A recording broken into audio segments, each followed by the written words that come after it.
we're going to continue from last time.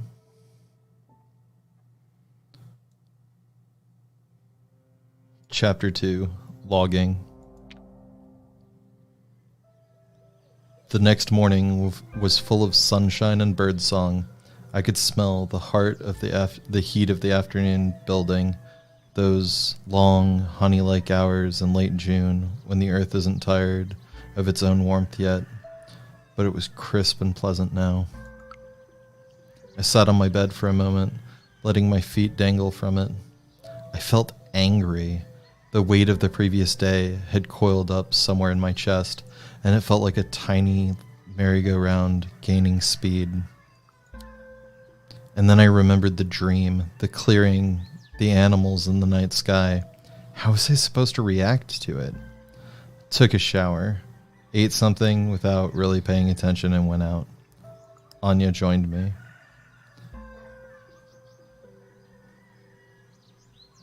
We were halfway through the forest when I realized we were walking towards the logging site.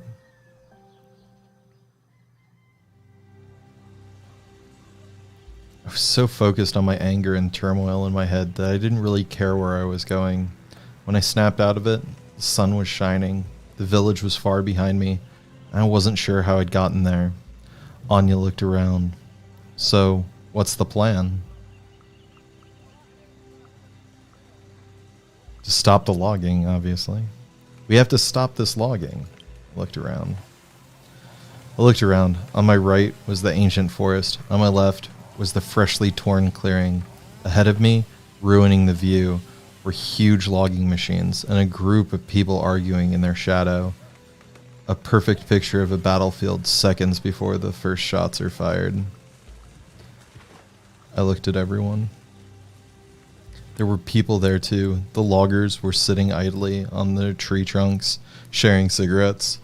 The police that stood between them and a colorful group of protesters were clearly uneasy and twitchy. I saw some reporters who were clearly bored because no one was doing anything interesting. The harvesters loomed over the clearing, reeking. I saw a familiar face amongst the protesters. Olga was arguing with a man in his 30s who looked vaguely military. The protesters were clearly conflicted. I had business to do. There, so I went towards them. One of the police officers, young and nervous, said something I didn't fully understand. I ignored him. I tried to walk past him. He stepped in my way and slowly assessed me. Oh, you're one of them. And then he let us go. And then I noticed that someone used the commotion to sneak with us past the police. A girl with disheveled, bleached-out hair. Don't worry, she patted the officer on the arm. It was an awful pickup line anyway. He recoiled. You shouldn't touch me, ma'am. I rolled my eyes and wanted to say something, but I was interrupted. Pat? Some guy called her from the gathering. Could you come here? I need you to show Olga the chart. She sighed, reached to her backpack, and taking out a tablet. And they're at it again, she murmured under her breath, and winked at me. Coming. We went towards the activists. As I walked toward Olga, I heard more and more of the argument. Olga, you can't. The man was speaking with a strong German accent. Pat stood next to him with her tablet. She looked a bit amused. Do not fucking tell me what I can and can't do, Cornell. Olga interrupted. I can, because they're destroying our mother.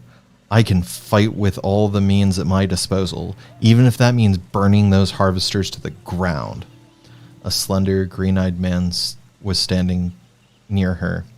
He took a few steps back and went towards one of the harvesters, turned his back on us, and pissed on the machine.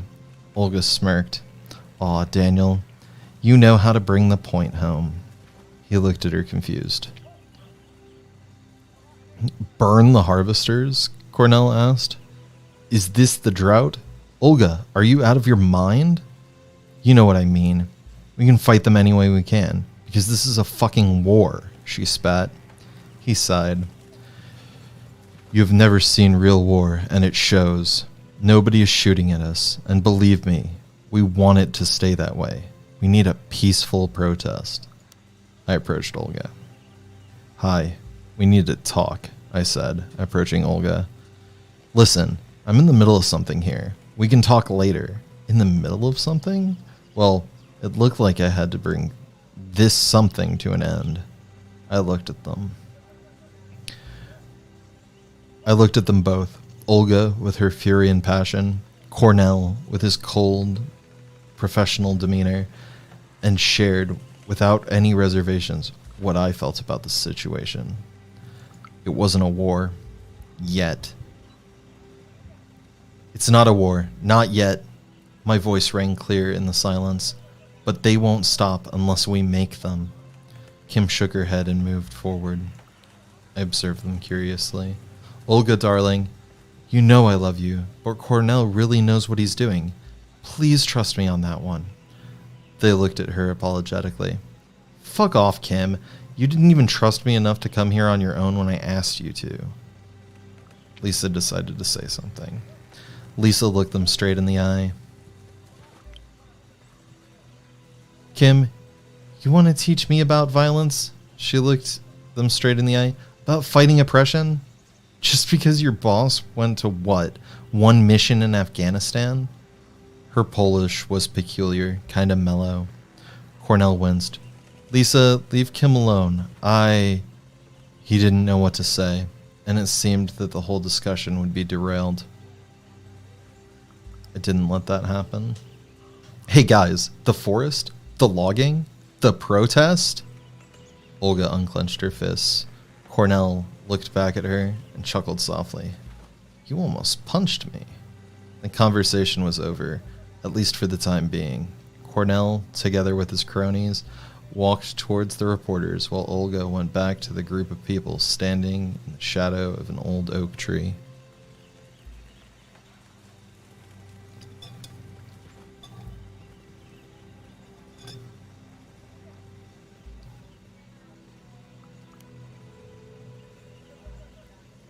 I felt someone watching me, but when I looked around, I saw nothing suspicious.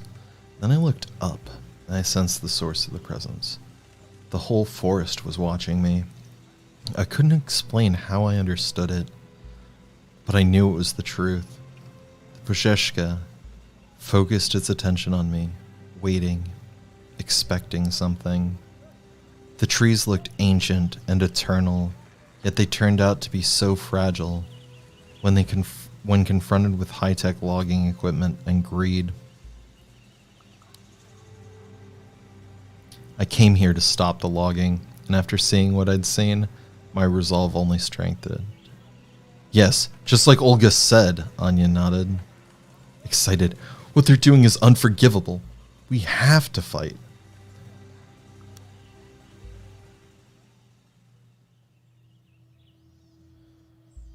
The harvesters were dripping with black oil, and the forest stood tall and serene, full of golden light.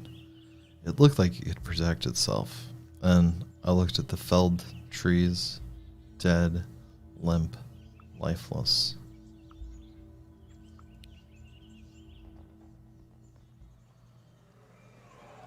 As we approached, Daniel pricked his ears. I could have sworn they moved. Hello, fellow humans, he grinned at us. I felt Olga's eyes on me. So what the fuck are you doing here? She asked. She stood there with her arm wrapped around the waist of another woman. It was Lisa. She winked at me and mouthed, It's okay.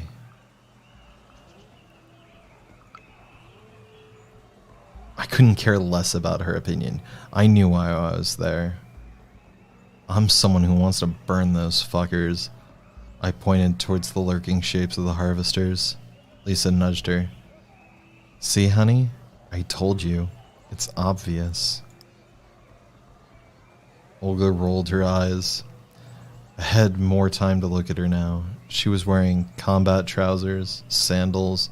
There was a small, silver, double-bladed axe hanging on the string around her neck. A labris, a lesbian feminist symbol. She wasn't hiding where she stood. is she so jumpy? What exactly is your problem? I was already tired of her attitude. Let's see. The logging company fucker's tearing my forest down. The German son of a bitch undermining my authority.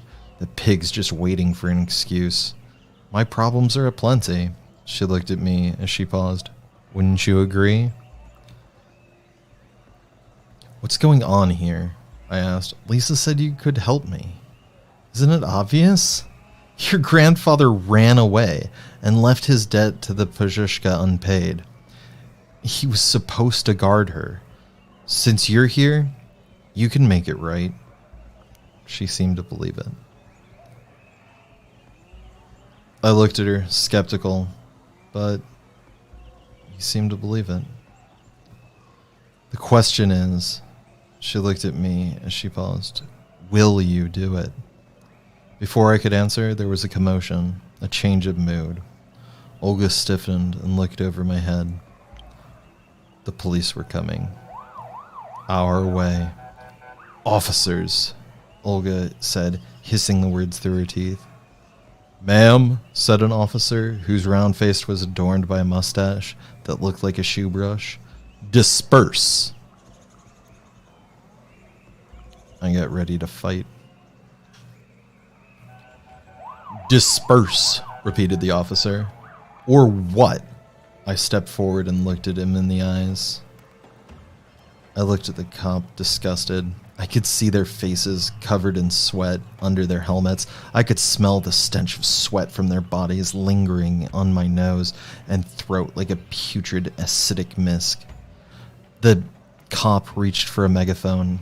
You are trespassing on private property and are a danger to public order. I could feel the adrenaline starting to surge in my veins, and suddenly everything was calm and clear, almost peaceful. I must have moved, but I didn't feel it. And I was right in front of the officer.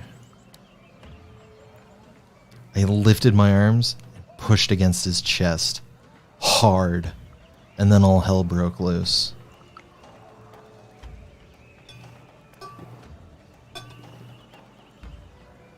The officer went down, and I started kicking fiercely to keep him there. I don't know what came over me, but I fought like a beast. I took on 3 armored cops, and I smashed them around like bowling pins.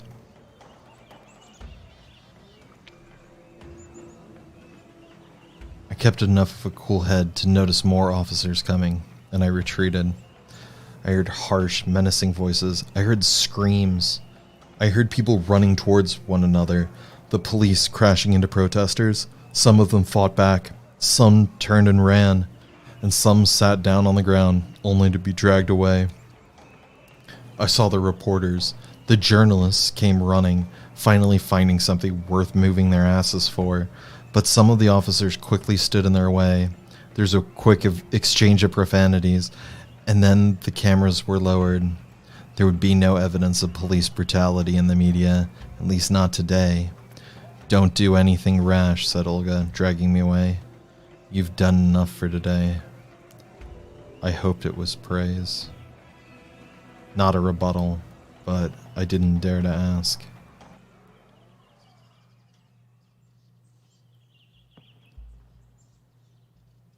When I was on the road to the village and nobody could see me, I stopped, screamed. The startled flock of birds took off from the trees nearby, filled the air with feathers and movement. In the whole commotion, I lost Anna from my sight. I was alone. So I thought, hey, let me help you, a voice behind me said, and I jumped. A woman looking at me with concern. What happened? I'm fine, I croaked. My throat hurt. She rummaged in her backpack. Here, she said, I have water if you need some. We walked slowly towards the village. We talked. I learned that she was an independent German reporter who'd come here about a month ago. Her name was Erica. So, why are you protesting the logging? She asked after a few minutes of small talk.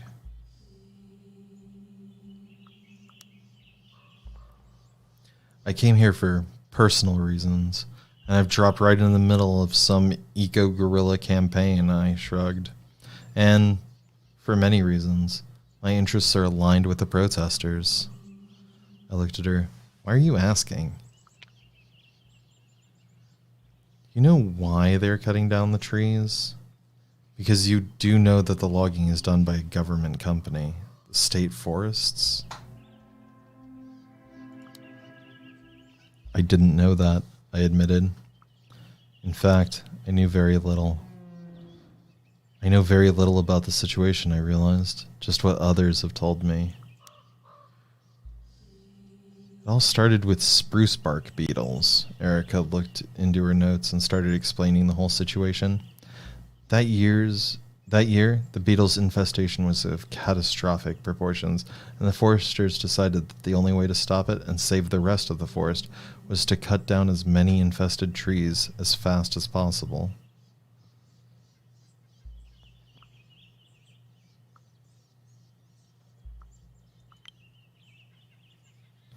Maybe if they remove the dead trees, the infestation wouldn't spread? I tried to find a solution. They might do that, but dead trees are what makes the forest unique.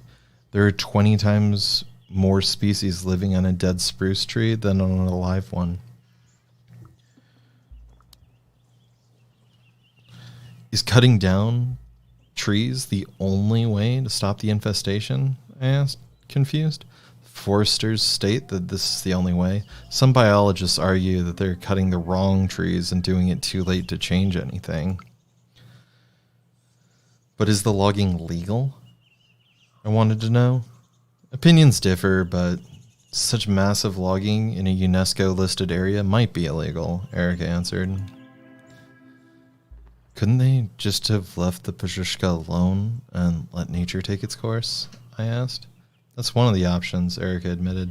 There's a drought, and no one is sure the forest would survive on its own. The situation was more complex than I thought, and Erica's answers did nothing to clear the picture. What was the truth? Stop beating around the bush, please, I asked. I need to know the truth.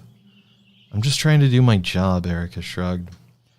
I describe all the aspects of a situation to you, but it's up to you to decide what you want to do. I shook my head. Why did the situation always have to be so complex? At least I wasn't sure that they were cutting down the trees and the Pashushka needed my help. It was a matter of principle. If I asked you which side had bigger guns, what would you say? I looked at Erica.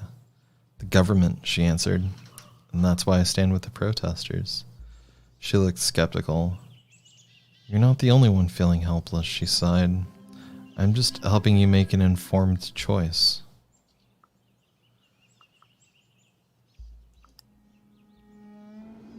I always felt so angry when there was too much to process at once.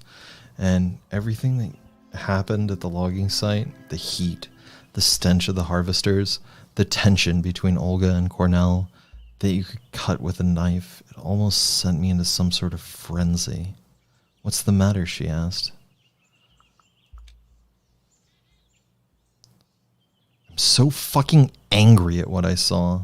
I took a deep breath. Then I remembered what Olga had told me.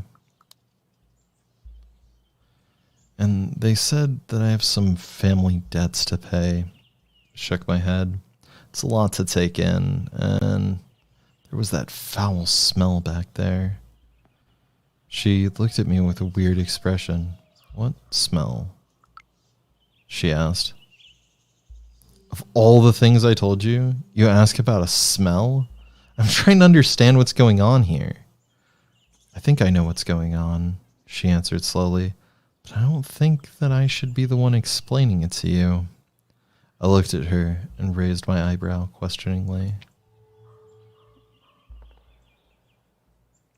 I thought she'd been hurt by my outburst. You learn in your own time if you stay here long enough, she said, clearly wanting to drop the topic.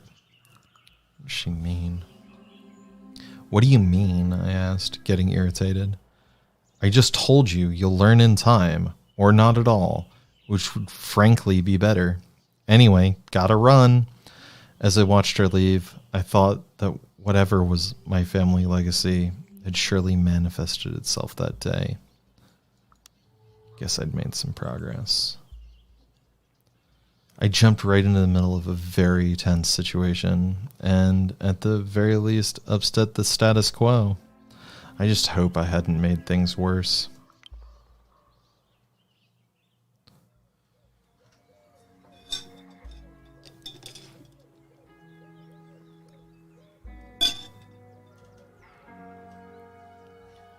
Anya came back soon after me.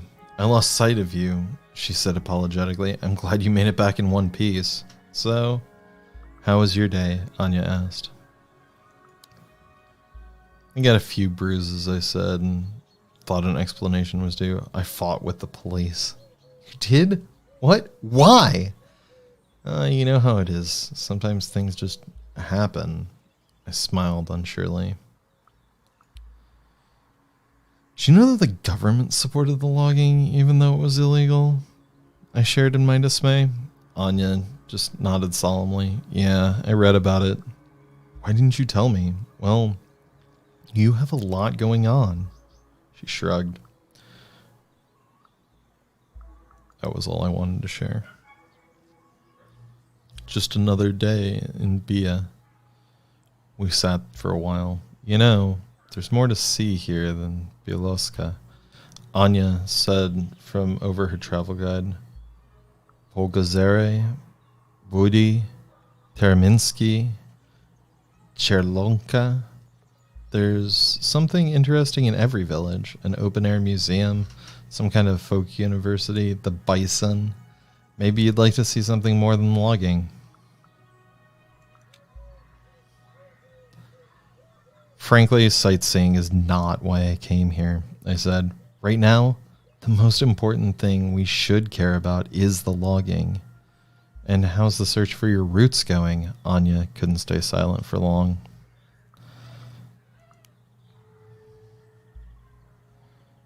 It seems my ancestors lived around the forest for a long time, and there are some kinds of debts to be paid. Wow.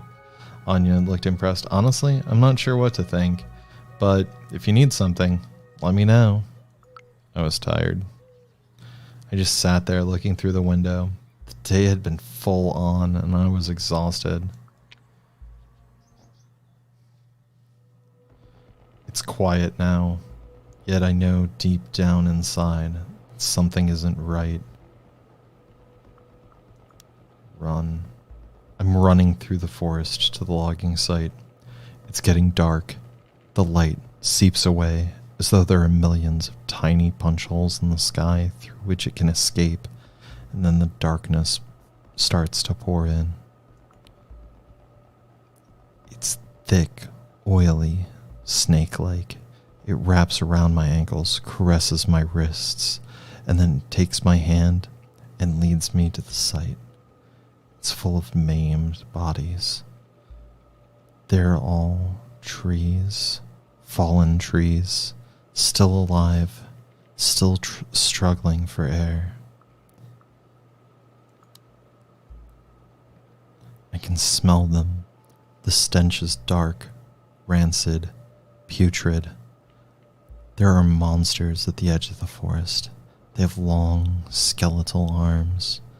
They are wrapped in glistening, black intestines, and each arm has a wide, gaping mandible, full of whirling blades.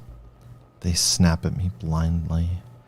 I feel rage pumping through me like molten lava bubbling from the ground, through my feet, up my legs, through my chest to my head.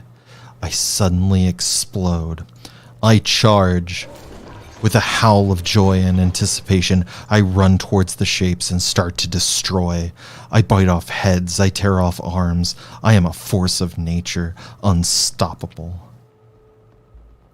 I gasped and bolted upright. I was alone. The sun was setting in the deep, red light. The room looked like it was bathed in blood. My pillow was on the ground, gutted, and the duvet was in shreds. The air was full of tiny feathers dancing in the draft from the window. What the fuck was going on?